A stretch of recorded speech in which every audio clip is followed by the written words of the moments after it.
Ernie Parsons, having been found guilty by a jury of your peers. I didn't see any jury.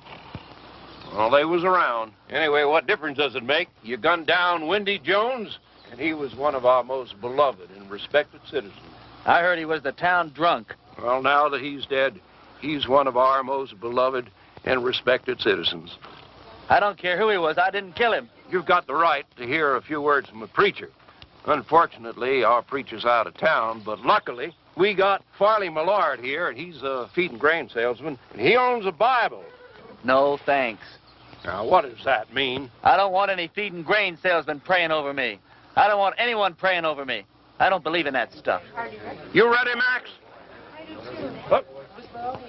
You got one more inalienable right to speak a few last words, and I mean a few. We don't want one of them things where the cam takes off with a Declaration of Independence. Well, go on. Well, I'd just like to say that this is the lousiest town that I've ever been in. Well, I've met a better class folk in a San Francisco opium parlor. Drunken pool hall bum would be considered too high tone for these parts. And as for your system of justice, well... That's enough. You see what I mean? He was just one breath away from the Declaration. All right, Max. Don't do it! Don't do it! Don't do it! Don't do it! Ed Loach just confessed. He killed Wendy in a drunken barroom brawl about a pregnant Indian squaw. Ed claims Wendy was the father and that he was acting as the avenging angel.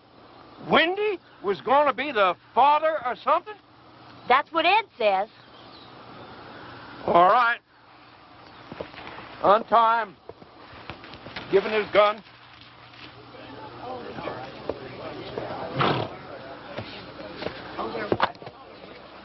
Now, that's the way out of town, son. Take it, keep on going, and don't you never come back.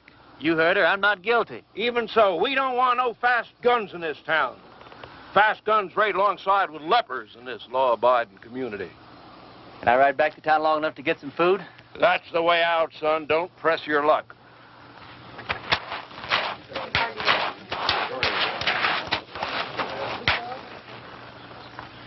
Thanks. Bye. I'm going with you. You don't have to. I'll be back. When? Whatever you do, don't leave town. Wait. Never give up hope. See ya.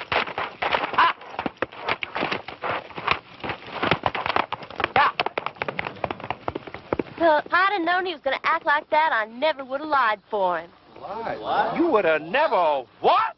I don't care. I thought he was cute. There ain't a man around here I'd have as a gift. And he took a bath every so often besides. After him!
Frank Fleming.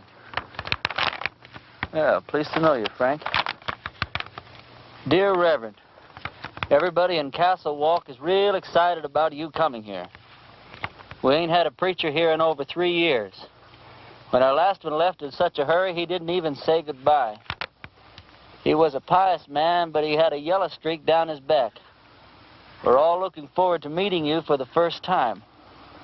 We're all looking forward to meeting you for the first time? I don't know how long you'll be willing to stay, but you'll be welcome every minute of it.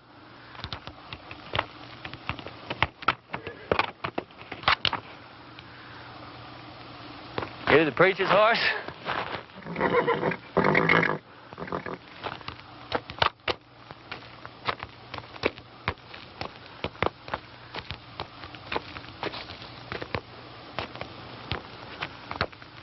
Let's see what you got, pal.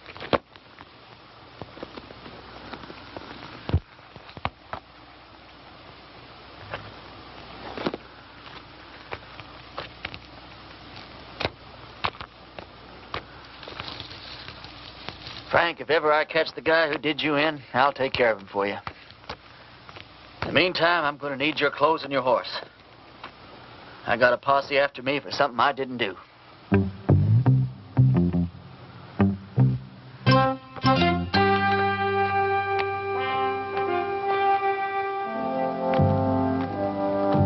I'd say a prayer for you, Frank, but coming from me, I'm afraid it's liable to do you more harm than good.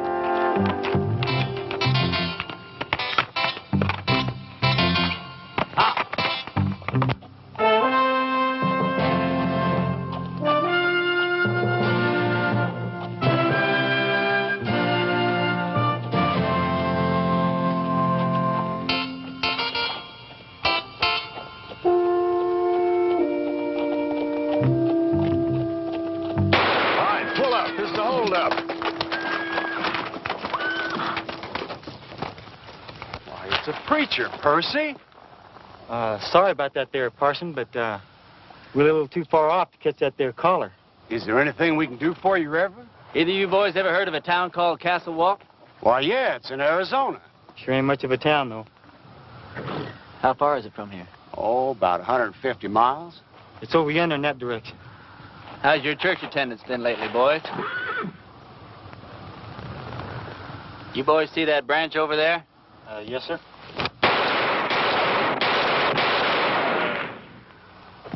That was for the Lord, boys. He loves you, but he hates your profession. Yeah, I can see how I would.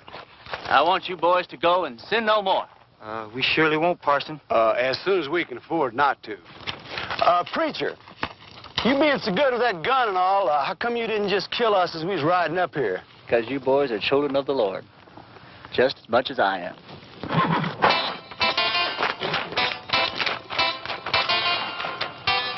Children of the Lord, huh?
Sorry, Sadie.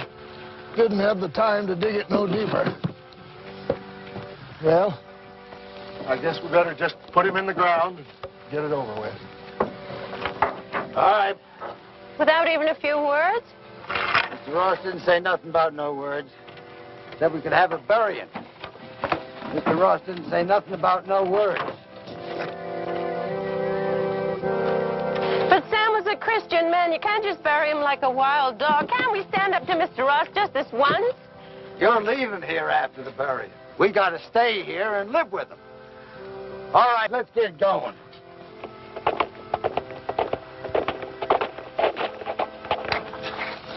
Wait a minute.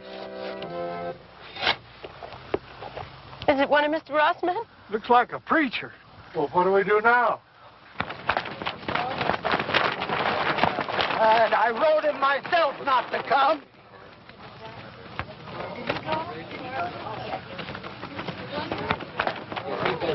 Thank God you're here, Reverend. I've done many receptions in my life, ma'am. Yours is almost unique. We were going to have to bury my husband without any proper words being said. But now that you're here... You, the Reverend Frank Fleming? That's right. I wrote you a letter telling you not to come. No, you wrote me a letter welcoming me to Castle Walk. I wrote you that letter. Yeah, but things changed. First, Mr. Ross said it was all right for us to have a preacher, and then Mr. Ross changed his mind. Gentlemen, what the hell is going on here? Reverend! Hell is a word that came straight from the Bible, folks. Now, all I know is we've got a heartbroken little widow here. You did say you were the widow? And these are my children.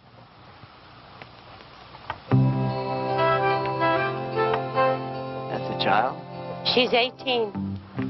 Oh, she certainly is.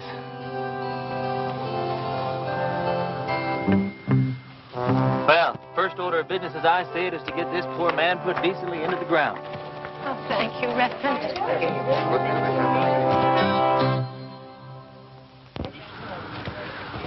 Oh, I don't know what Mr. Ross is going to say about this. I haven't been here 5 minutes, and I'm already sick to death of Mr. Ross. Come on, let's bow our heads. Don't you have a Bible, Reverend? Oh, I probably do in my saddlebag. Here, you can borrow mine, Reverend. The deceased was probably a simple man, so I'll just say a few simple words of my own, not bother to dip into the Bible today. As you all know, it's ashes to ashes and dust to dust, which may not sound like the best deal in the world, but it's the only deal you're ever going to get, so you might as well learn to live with it. I didn't know the late deceased, but some of the works he left behind are mighty impressive.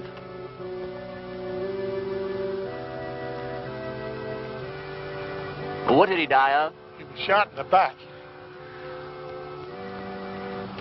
May the full wrath of the Lord fall on people who shoot other people in the back. It's a rotten, sinful way to make a living. Amen. Amen. We can't thank you enough, Reverend. I'd like to say more, but Mr. Ross only gave us half an hour to get out of town after the funeral. You're leaving town? You taking her with you? Mr. Ross said we all had to go. Who is this Mr. Ross? He's a mean, miserable, murdering thief, and he runs everybody in this part of the country. There ain't a soul of us that had a single, solitary, happy day since he rode in here and took over. He's going to hear every word that you said. Yeah, and he'll probably kill me. But at least I got to say something that should have been said before I died. Why is he running this woman out of town? My husband, Sam, was the only man in these parts to stand up to Mr. Ross. So he had Sam killed. He let us take one wagon load of our things. We'd better get started. Ma'am, the only place you're going is back to your ranch. I'm sure with the help of all these fine citizens that we can make Mr. Ross see the error of his ways. Reverend, you don't understand the situation around here. Mr. Ross is a powerful, powerful man. He's got money and influence. And he's got 20 top gunfighters working for him. Before I tell you people what I really think of you, I'm going to tell you something about gunfighters.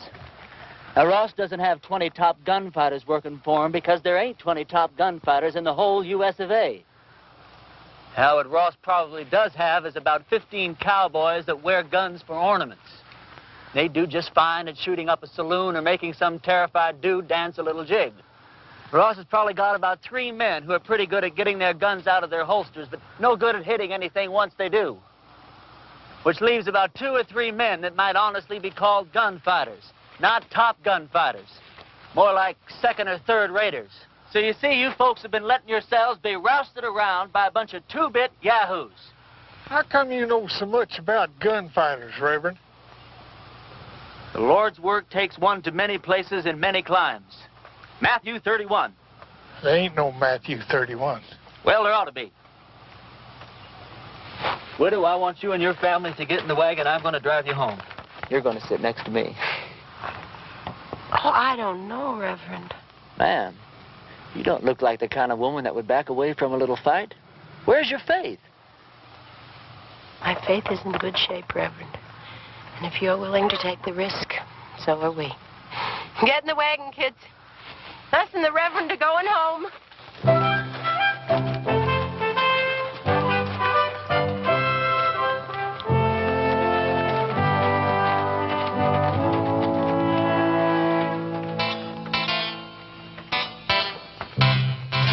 The lives of this family will be on your soul, Reverend. Oh, Reverend. Yeah. A couple of Ross's men are in town, and they're pretty liquored up. That was their first mistake.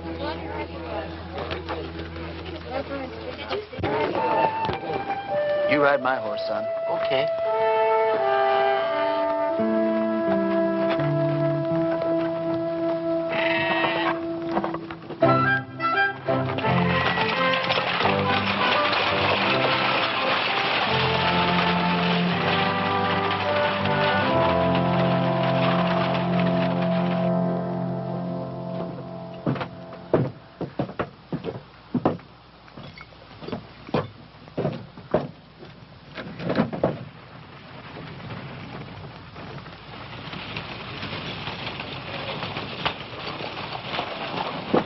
Hey, let's go have some fun.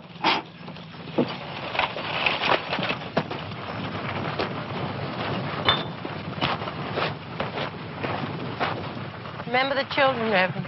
Those are just two of the cowboys, ma'am. Who? Where do you people think you're going? Where's the place that Ross would least like us to go? I'd say her ranch. Well, that's exactly where we're going. Wait till Mr. Ross hears about this.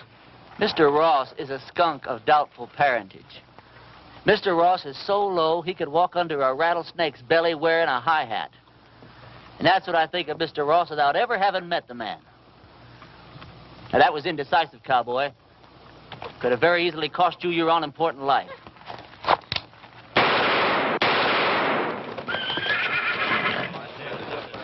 Those could have just as easily been your ears flying off your heads, boys. Well, that's a terrible way for a preacher to act.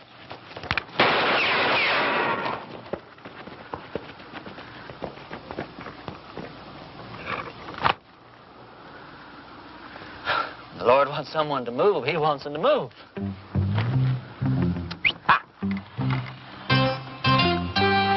Reverend, my husband Sam would have followed you to hell and back.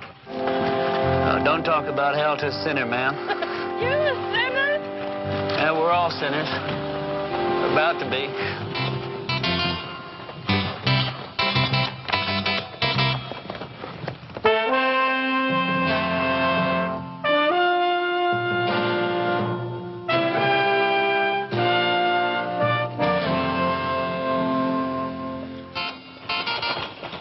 All right, kids, as soon as we stop, I want you to get the wagon unloaded. I want to get this family settled in before dark. You don't mind if I order your kids around a little, do you, ma'am? Reverend, you can do anything you want to. Reverend?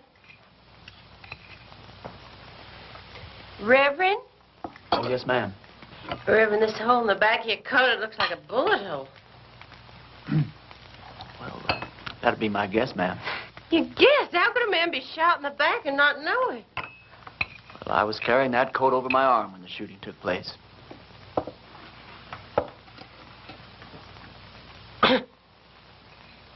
Well, tobacco's one of the Lord's works, too, ma'am. I'll get my things and fix your coat.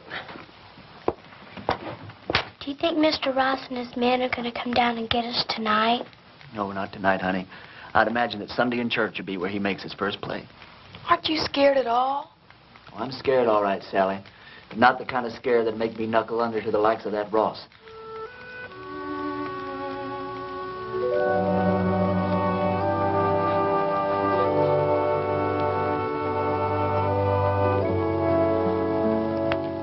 thought of a text for your sermon tomorrow, Reverend? Tomorrow? Tomorrow's Sunday. I've lost all track of time the last few weeks.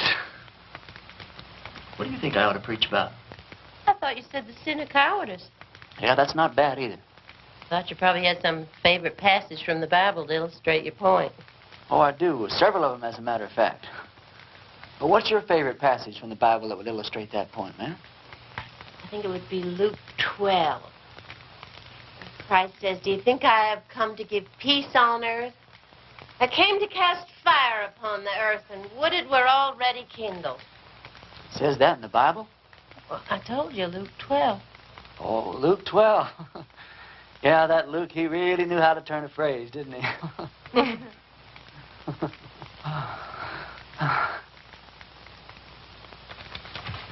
Clean your clothes up for the services. I'd appreciate that. You don't happen to have a Bible around, do you? I seem to misplaced my glasses. Could you turn to that spot in Luke that your mother was talking about? It's right here. You don't wear glasses. You know something, you're right. I don't know what got into me.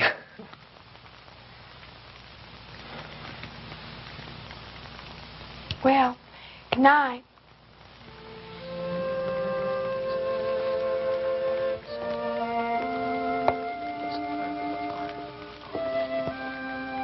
Good night.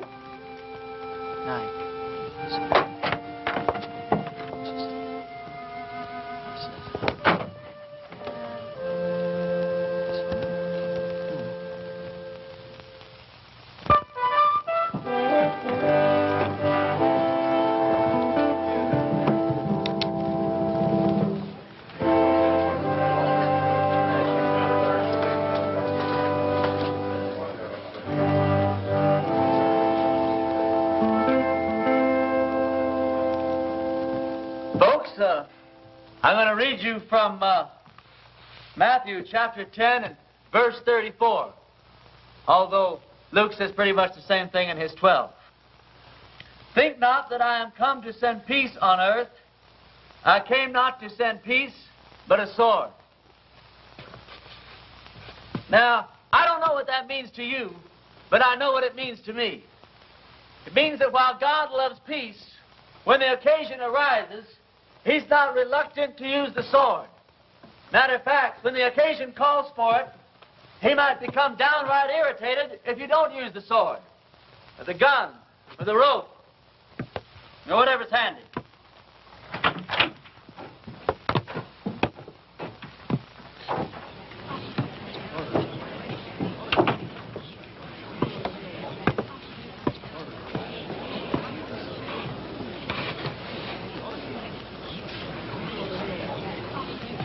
Now, you folks have had a cross to bear here lately, and his name is Ross. They say that people get the kind of lives they deserve, and I guess they do. But when men won't fight for their wives, women, and children, and when their women won't make them fight for what's right, then these people don't deserve any kind of lives at all. That's exactly what you got.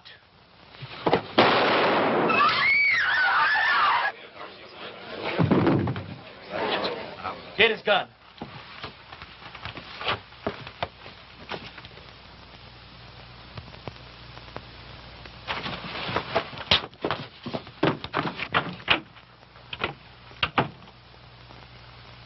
Never done it? I don't think you could possibly realize what an awful thing it is to kill a man.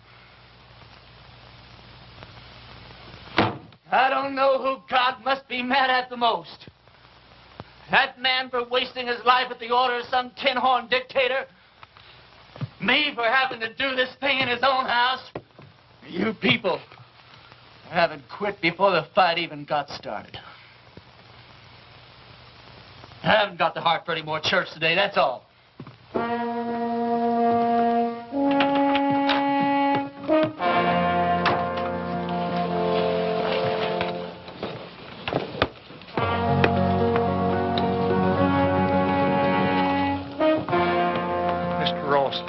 policemen are outside.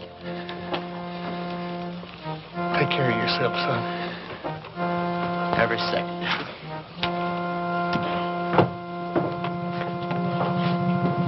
Bring that body outside.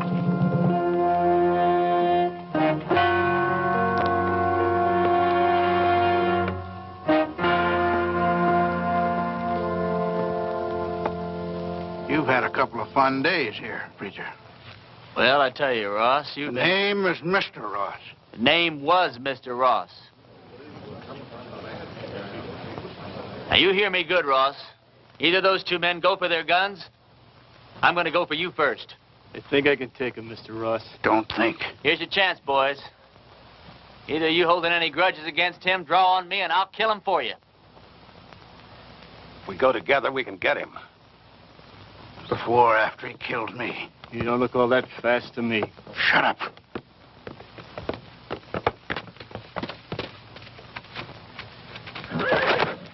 Friend of yours, Ross? All right, preacher. You pulled yourself off a nice little grandstand play for the folks. Now I want you out of town. Who killed Sam Underwood? You or one of your men? I'm going to find out if I have to take the whole bunch of you to pieces. Give me the word. I'm sure I can beat him. We'll go on back to the ranch. I'll be there in a minute. You sure? Now.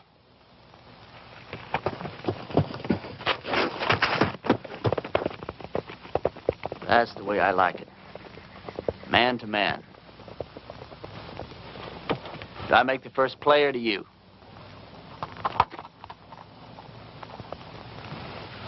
I just changed my mind, preacher. I don't want you out of town. I want you right here where I can get you anytime I want you. Service is next Sunday at 10 o'clock, and there's a 4-bit fine for being late.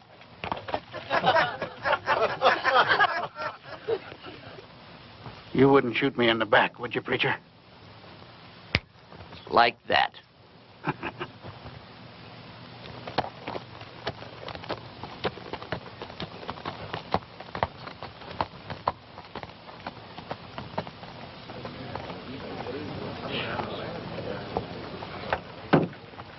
Any of you folks think your preacher doesn't deserve a drink after the events of this morning?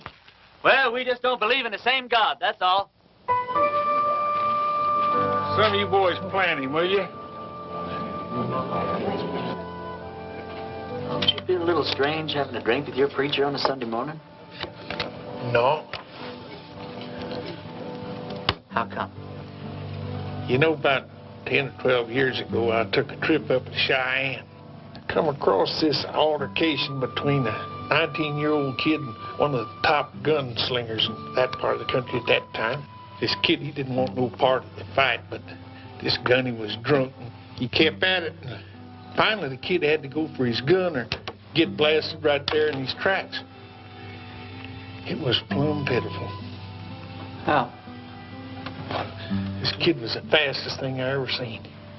Caught that gunny flat-footed. Why, he was dead before God got the news. I inquired around, found out this kid's name was Ernie Parsons. Ernie, what are you doing here in Castle Walk dressed up in that preacher's outfit? It's a wrong guess, Billy. You know, once you've seen a top man handle himself in a gunfight, you never forget one little detail. What do you want for, anyway? Doesn't matter. I didn't do it. They'll hang me just like I did if they catch me. Did you kill Frank Fleming? Oh, of course not. Came across his body in the hills, and he was already dead. I was half starved, no place to go, so I took his clothes and horse and came here. All right. I'll ride back to the ranch, tell the widow and the kids goodbye, and then I'll move on. Why, Lee, you're the answer to our prayers, Ernie. No, I'm not, Billy. Don't let these clothes fool you. God moves in mysterious ways, boy. Not that mysterious. Look, Billy, what I'd like to know is if I do stick around here, how much help can I count on from these God-fearing people? Almost none. Almost none? None.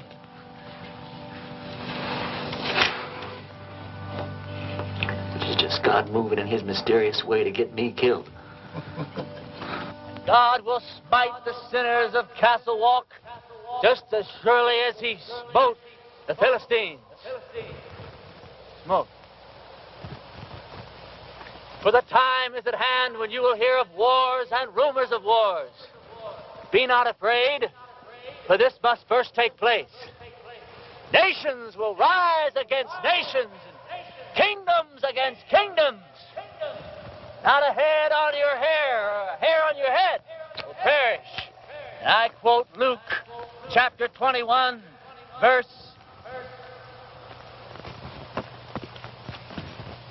Luke chapter 21 and verse 23. For there shall be great distress in the land, wrath upon his people.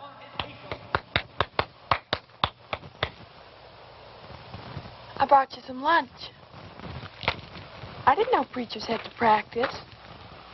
Well, it's either that or watch the collections fall off. Huh?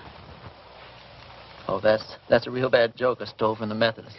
Oh, Did your mother know you came out here alone? I don't know. Why? Well, you're a very attractive young girl.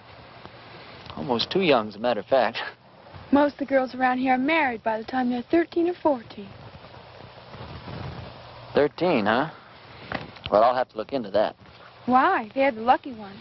Even if they don't get a trip to Phoenix out of it. Is that the price of marriage around here, a trip to Phoenix? No, but it sure doesn't hurt. Look, do I have to keep on calling you Reverend? Oh, no. Call me Ernie. Ernie? My full name's Frank Ernest Fleming. All my good friends, they call me Ernie.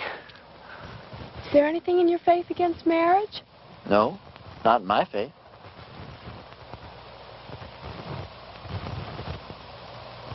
Look, Sally, sit down. This conversation isn't going in exactly the direction I'd planned. I mean, you know, marriage is just fine.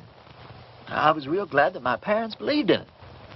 But, well, there's other things, too.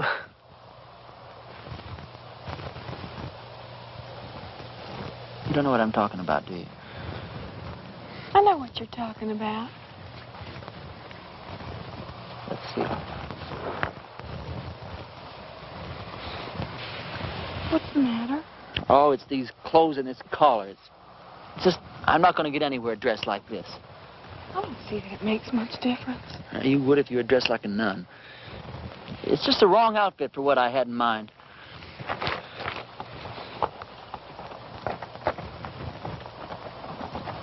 Hey, preacher!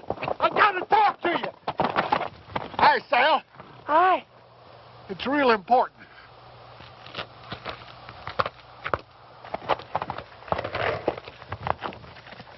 You know a gunfighter named Jake McCoy? Yeah, I know of him.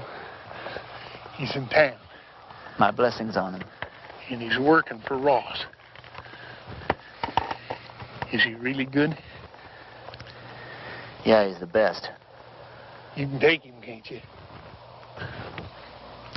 You sure he's working for Ross? Yeah, and he's looking for you. Although he don't know who you really are. Well, that doesn't matter. Or does it? Where's he at now?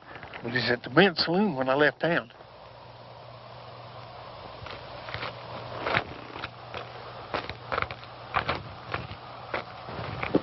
You're going to have to ride back to the ranch alone. We didn't get very much accomplished today, did we?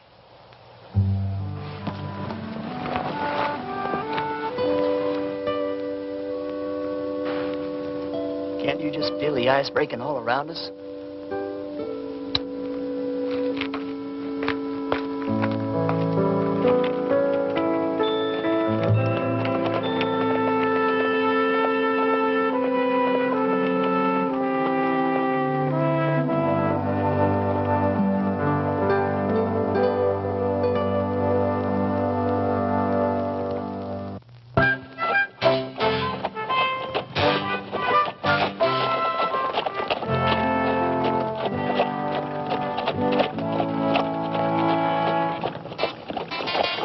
Well, this is your last chance to ride on out of here. Forget about the whole thing. I can't. I don't know why, Billy, but I just can't.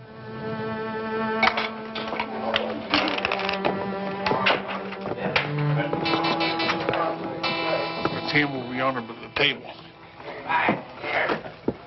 He's already spotted you.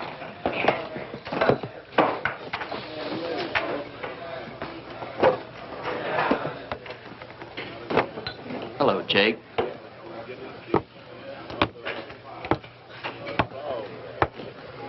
I was just about to go looking for you.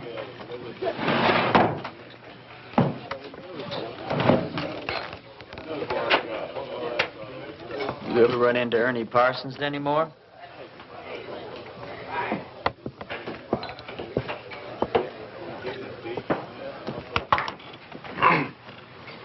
I've never run into Ernie Parsons. Any time, any place at all, ever.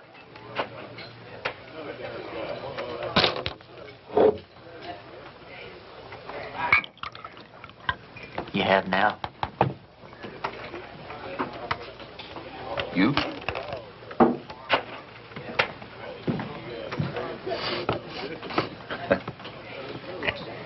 You going to the church? Into hiding for the winter.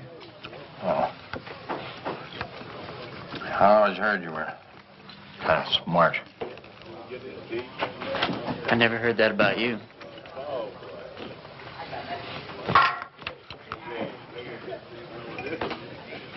Look, are we really going to have to go through with this thing? I got $1,000 in my pocket. And the girl waiting for me in Boulder City says I gotta go through with it. You all that sure you can beat me? You all that sure I can't? The only thing I hate is a stupid, senseless fight. Come on.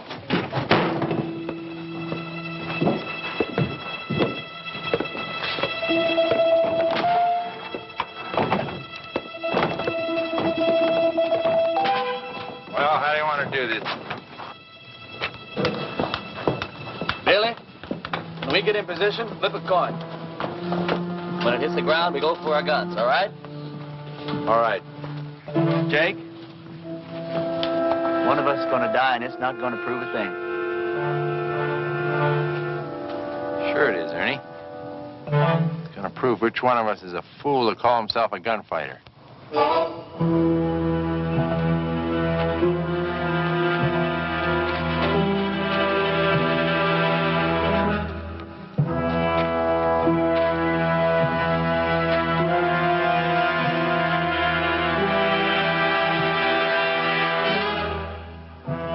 Boys ready?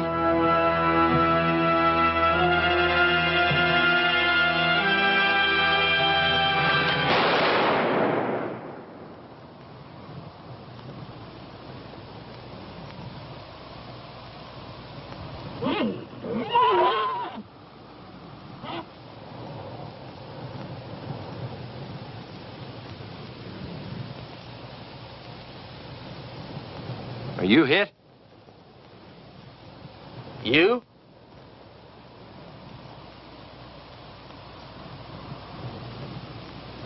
Did you ever miss from this distance before? Never. Me neither. Want to try again? No. No, I think somebody's trying to tell us something. You put your gun away. I'm going to get on my horse and get out of this place.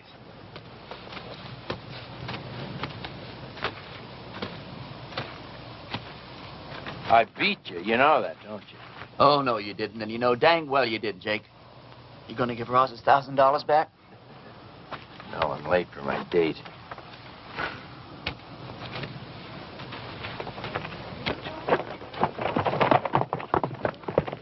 You folks see those bullets hit? I don't think it hit anywhere, Reverend. That's just plain silly.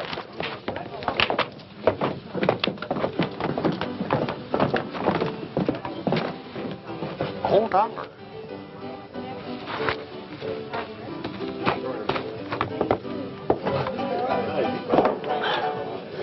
This is how those stupid legends get started.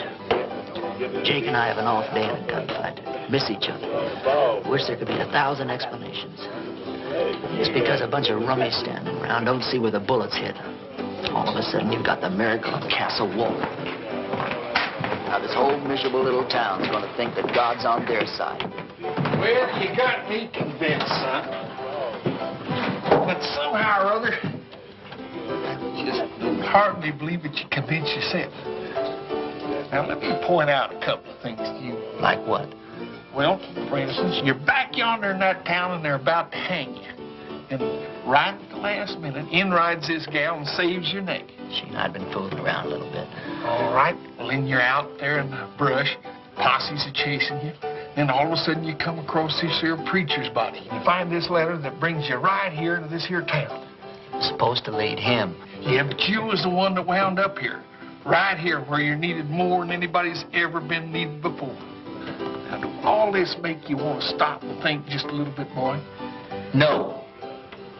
I don't want to talk about it.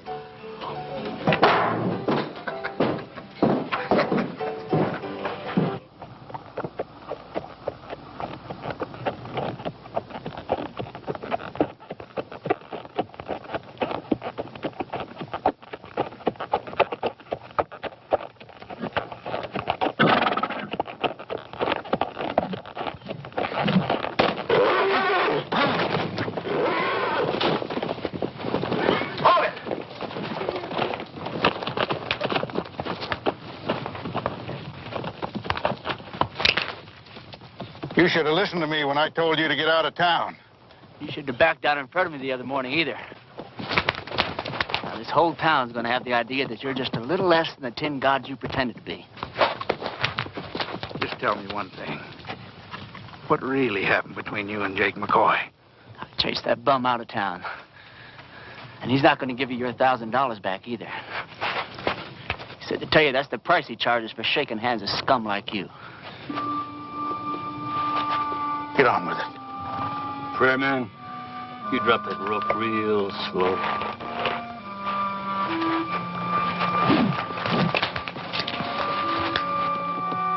Drop it.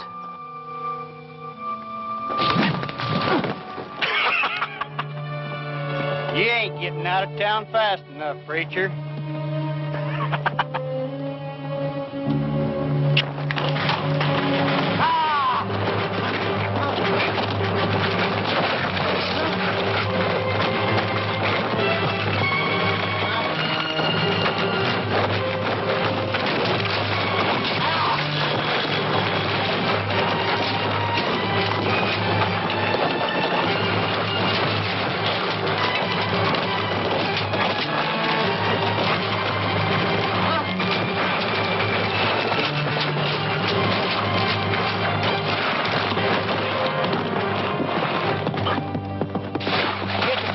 Preacher?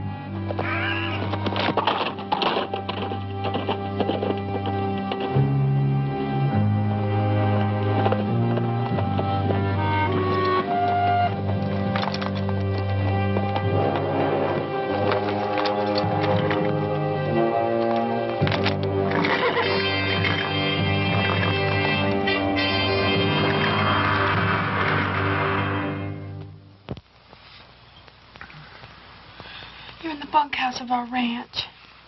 I thought it would scare the kids if they saw you like this. How'd you find me? When you didn't come home last night, I set out to look for you.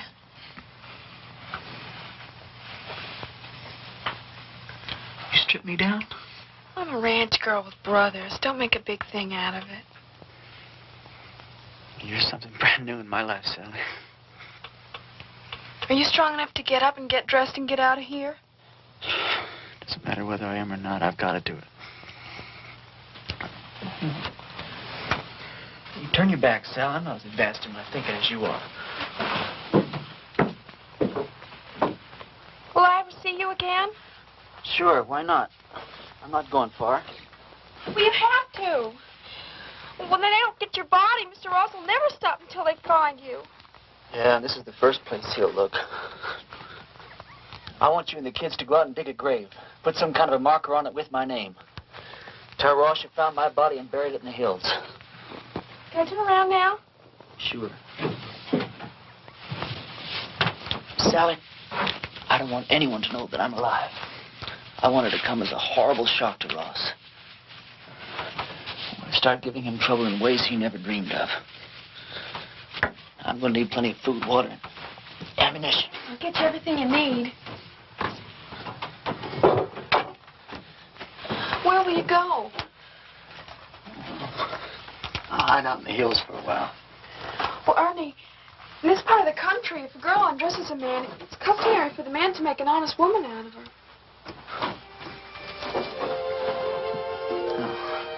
I'm sure that's true in every part of the country. If I live through the next little while, well, we'll have a serious talk about that. What's the matter? Well, just look at the way I look. Well, it's always something, isn't it? You don't like the way you're dressed. You don't like the way you look.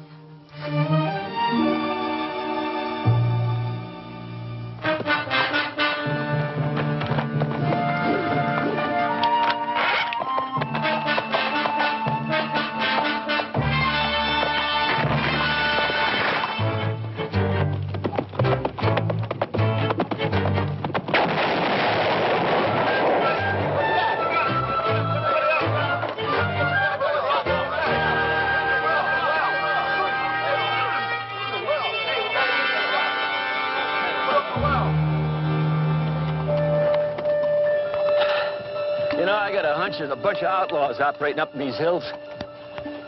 Probably scared old Chet and Harley half to death. Blew up the well, too.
Nobody there at all. What do you mean? Dragging a preacher through the cactus. Them people don't have to stay dead unless they want to. Everybody in town keeps talking about the preacher's ghost riding through the hills and shooting at every one of Ross's men that sticks his head up. I keep telling them it's the whole doggone idea goes to get Sally, didn't you tell Billy? You told me not to tell anyone. Billy, I'm sorry. It's sure good to see you alive, boy. Are you sure it's safe for you down here? Honey, it's been a long time since I've been safe anywhere. Lately, it's been getting worse. Isn't tomorrow Sunday? It sure is. Billy, I want you to ride into town and tell everyone that we're having church services tomorrow morning at 10. I'll do it right now.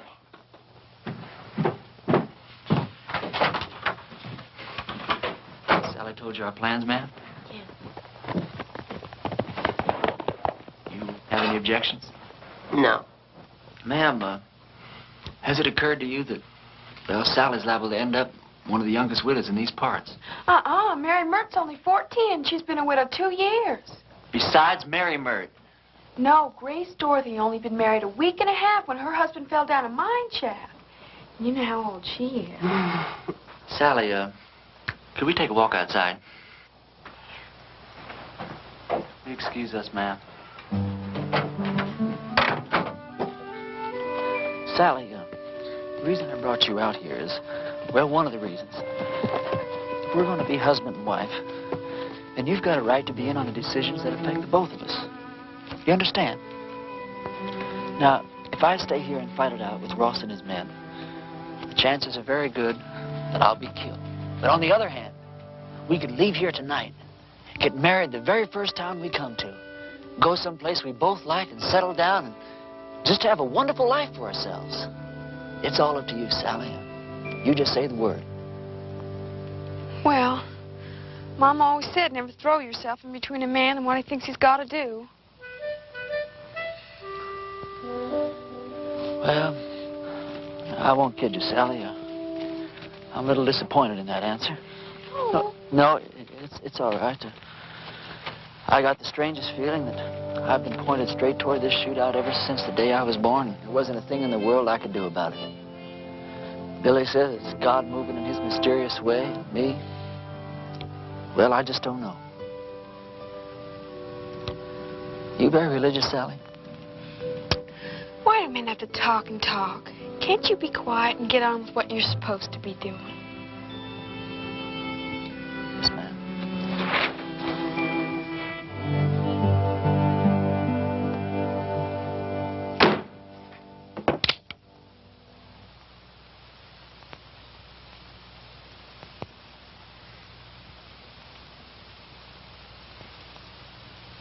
Folks, I'm here today as your preacher and as God's representative. As your preacher, I've stood up to your enemies for you. And all it's gotten me so far is a lot of bruises and a bunch of cactus spines. Now, I understand that a lot of you thought I was dead, and that my ghost was raging through the hills, wreaking my vengeance on Ross and his men. But I want to ask you something. What were your feelings? Were you scared that you might have an angry ghost raging in your hills? Or were you ashamed because not a single one of you came out to see if I was alive or if I might not need some help? Well, I'm warning you people. While you're sitting around waiting for God and me to do your work for you, God just might have some plans of his own. Maybe he's not as angry at Ross as he is at you.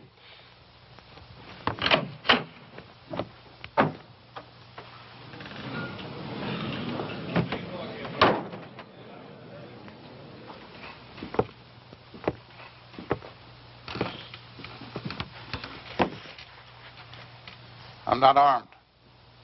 Billy, go outside. Take a look around. I came alone. Go on, Billy. I just thought it was time that all this foolishness came to an end. We got a new country to build here. We ought to be getting on with it, instead of indulging in all this senseless killing. I won't deny that you've hurt me since you've been here. Several of my men have been killed or wounded. Several more have run off because you scared them half to death. I didn't know I was doing that well. What do you want, Ross? A truce. A chance to get on with our lives. Ross, if you were sitting on a stack of Bibles 10 feet high, I'd bet money that you were lying and I'd win. Well, now, just a minute, Reverend. If Mr. Ross is sincere, and I believe he is, this may be just the moment we've been waiting for. Luther, how could you believe that? I don't believe him for a minute. Now, Sadie. You are going to believe this man after all he's done to you? Well, Jehoshaphat, Reverend. Anybody can make a mistake. If Mr. Ross is man enough to come here, Please. I didn't mean to create any dissension amongst the preacher's flock. Now, you've all heard what I have to say. Think it over.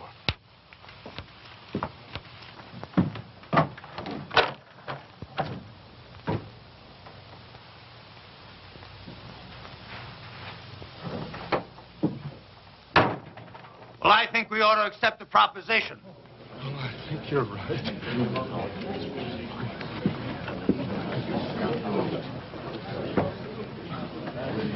I have an announcement to make.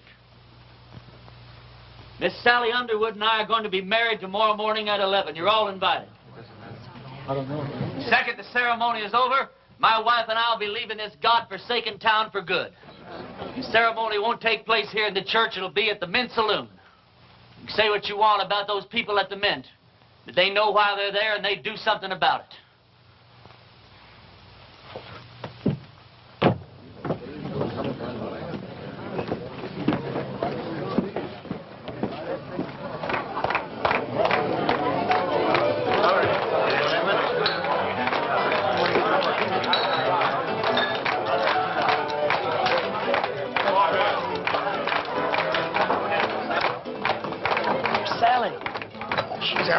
Getting dressed. Her mama's with her. Can't take all day with this thing. What's your rush, boy? One of my feelings, and I'm never wrong, that I should get out of this place. Funny you'd say that. Huh? Oh, nothing. Hey, yonder she comes down. Oh, you're beautiful. Come on, everybody.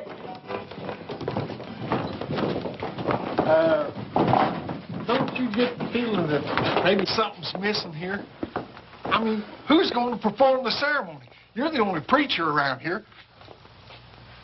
Well, I don't know of any law that says I can't delegate my otherworldly powers. You marry us, Billy. Oh, yes, Billy, come I don't on. know about the legality of all this. Oh, never mind the legality. It's the spirit that counts.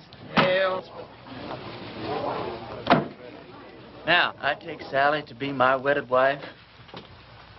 You go on from there. well, dearly beloveds, we're gathered here today to unite this couple in holy... What's that?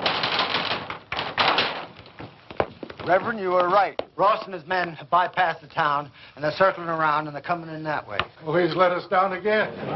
Hold it down, hold it down. How many men? I counted 14, including Ross. How long before they get here? Not more than 5 minutes. Well, 5 minutes is plenty of time. Go on with what you were saying, Billy. I'll have to get ready for Ross, otherwise I won't stand a chance. We'll have to finish this thing later. All right, folks, this is it. Now you see how much his word means. Ross and his men are coming into town for just one reason, to get me. Because he knows if he kills me, there won't be enough fight left in the rest of you to hold off a bunch of sick old ladies. This thing works two ways. Now, if I can get Ross first, then his men won't have any reason to go on with the fight. So all I'll need is some of you to keep his men pinned down while I take care of Ross.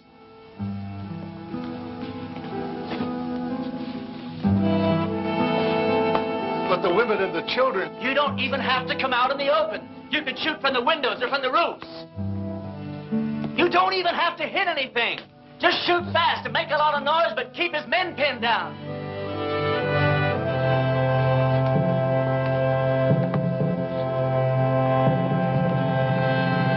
Can't believe it, Reverend. I'm with you. Give Ma and me a couple of rifles. Well, you said we didn't have to hit anything, just make a lot of noise. You don't think I'd take a chance with you, do you? Come on, Billy. Give me the keys to the hardware store. Barbershop. I don't hate you people. I guess you just can't help the way you are. Well, I ain't gonna be that easy on you. Ernie, there's something else that you ought to know about. I'd have told you sooner, but, well, I didn't want to spoil the wedding. Well, that sheriff that wanted to hang you, he's here in town. Where? Over at my place. I told him I was the sheriff here. It's one that I got off our last late sheriff. Anyhow, I told him if he'd wait there while I'd round you up and bring you into him. How'd he find me? Oh, him and that posse come across Frank Fleming's body. One of them old boys knew Frank. They figured that you'd switch clothes with him. Well, if he wants me, he's just going to have to get in line behind Ross and those other 13 men. You take the barbershop. Ernie, when this thing's over with, though, you got to get out of town. That's all there is to it. Billy, what the hell makes you think we're going to live through this thing?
you, preacher.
You all right? Barely. Listen, all you Ross's men. Ross is dead. Anyone who keeps on fighting is going to have to stand trial. How do we know he's dead? Because I'm alive. All right. You heard the man. The sheriff's going to be down here to find out what this is all about. Yeah, I know. Billy, get my horse and meet me out back, huh?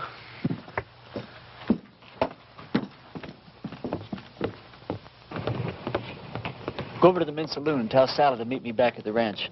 We'll take off from there. No, I ain't going to do it. I'm a dang fool for going along with this thing as far as I have. And I ain't going to go no further. What are you talking about? I ain't going to let you run away with that kid. Her not knowing who you are or what you are or what kind of a life she's letting herself in for. You think if I told her everything, she still wouldn't ride away with me? Well, of course she would, Ernie. Because she's 18 and you're her first love. Well, that's good enough for me. Ernie, when that sheriff finds out you've left town, you suppose that he's just going to give up? I can take care of him. Yeah, you can take care of him with one hand, or you take care of Sally with the other. Then if something goes wrong, why, she can just stand around with your baby in her and watch you hang. You think I could just ride off without telling her why? I'll tell her. Yeah, then what happens to her? Oh, she'll be tore up for a while, but she's young. She'll get over it in a month or two. Yeah, but I won't get over it in a month or two. I'll get your horse. I'll get it myself.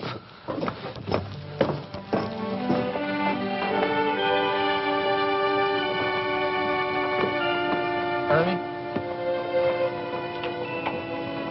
this town owes you a whole lot, but it don't owe you Sally. Can't make any promises.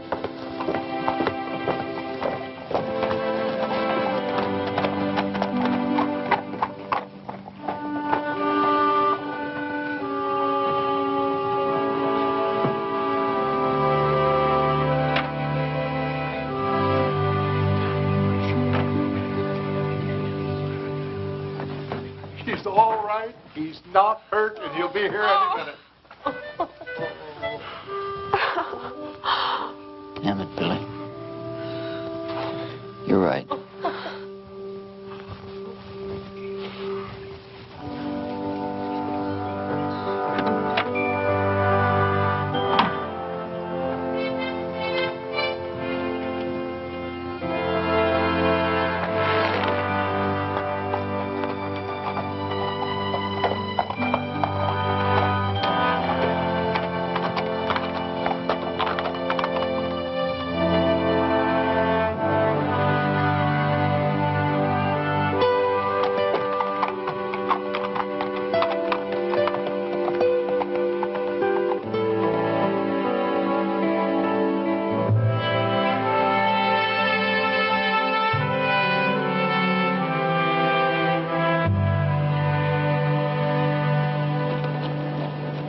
Blessings on you, Well, Reverend. thank you. Ernie, do I know you? No, I don't think so. And how come you know me? Because I know every preacher in this part of the country, and you're not one of them. And I've been hearing about a gunfighter named Ernie Parsons and some interesting goings-on in a town called Castle Walk. Now, don't believe everything you hear, Reverend. Oh, I don't. That's why I'm on my way to Castle Walk right now, to investigate these wonderful stories. Maybe you should get them a real preacher now. They seem very happy with the one they had. They had a gunfighter, not a preacher. God moves in mysterious ways. You boys sure do hammer away at that phrase, don't you? You really going to Castle Walk? I sure am. When you get there, would you give these to a girl named Sally Underwood? Tell her they're just from an unknown admirer that thinks certain girls should have a trip to Phoenix, even if they don't get married. All right. Ernie, did you ever think that the things that happened to you in Castle Walk might be your call to the kind of work you've been destined to do? Reverend, I didn't solve the problems of Castle Walk by praying them away. I did it the way I always do, with a gun. Now, did you ever hear of a call coming that way? But you left it a better place than it was when you arrived. You're a nice guy, Reverend. But no thanks. I'll be seeing you, Ernie.